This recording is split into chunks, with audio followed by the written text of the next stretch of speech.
Henry and Mudge, the first book. Henry had no brothers and no sisters. I want a brother, he told his parents. Sorry, they said. Henry had no friends on his street. I want to live on a different street, he told his parents. Sorry, they said. Henry had no pets at home. I want to have a dog, he told his parents. Sorry, they almost said. But first they looked at their house with no brothers and sisters. Then they looked at their street with no children. Then they looked at Henry's face.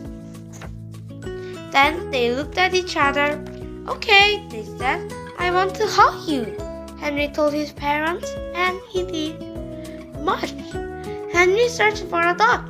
Not just any dog, said Henry. Not a short one, he said. Not a curly one, he said, and no pointed ears. Then he found Mudge. Mudge has floppy ears, not pointed, and Mudge has straight fur, not curly, but Mudge was short. Because he is a puppy, Henry said. He'll grow. And did he ever? He grew out of his puppy cage. He grew out of his dog cage. He grew out of 7 colors in a row. And when he finally started growing, he weighed 180 pounds, he stood 3 feet tall, and he drooled. I'm glad you're not short, Henry said, and Mudge licked him, then sat on him. Henry used to walk to school alone. When he walked, he used to worry about tornadoes, ghosts, biting dogs, and bullies. He walked as fast as he could. He looked straight ahead. He never looked back. But now he walked to school with Mudge. And now when he walked, he thought about vanilla ice cream, rain, rocks, and good dreams. He walked to school but not too fast. He walked to school and sometimes backward. He walked to school and patted Mudge's big head, happy.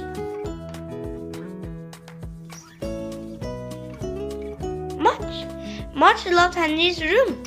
He loved the dirty socks. He loved the stuffed bear. He loved the fish tank. But mostly he loved Henry's bed. Because in Henry's bed was Henry. Mudge loved to climb in with Henry.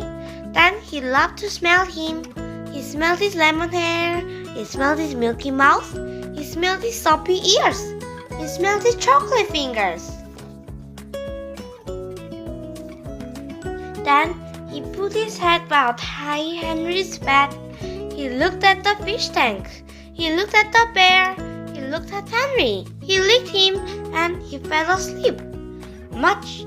One day, Mudge took a walk without Henry. The sun was shining. The birds were flying. The grass smelled sweet. Mudge couldn't wait for Henry, so he left. He went down one road, sniffing the bushes, then down another road, kicking up dust. He went through the field, across a stream, into some pine trees. And when he came out on the other side, he was lost. He couldn't smell Henry. He couldn't smell his front porch. He couldn't smell the street he lived on. Mudge looked all around and didn't see anything or anyone he knew. He went a little, alone without Henry. Then he lay down, alone without Henry. He missed Henry's bed. Henry thought Mudge would be with him always. He thought Mudge made everything safe. He thought Mudge would never go away. And when Mudge did go away, when Henry called and called but Mudge did come, Henry's heart hurt and he cried for an hour. But when he finished crying, Henry said, Mudge loves me. He wouldn't leave. He must be lost. So Henry walked and walked, and he called and called, and he looked and looked for his dog Mudge. He walked down one road, then down another road. The sun shone as Henry ran through the field, calling and calling. The birds flew past as he stood beside the stream, calling and calling. And the tears fell again as he looked at the empty pine trees for his lost dog. "Mudge!" he called one last time. And Mudge woke up from his lonely sleep. Then came a running. Henry and Mudge. Every day when Henry woke up, he saw Mudge's big head. And every day when Mudge woke up, he saw Henry's small face. They ate breakfast at the same time. They ate supper at the same time. And when Henry was at school, Mudge just lay around and waited. Mudge never went for a walk without Henry again. And Henry never worried that Mudge would learn.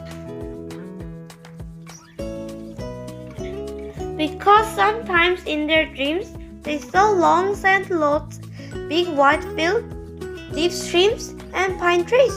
In those dreams, Mudge was alone and Henry was alone. So when Mudge woke up and knew Henry was with him, he remembered the dream and stayed closer.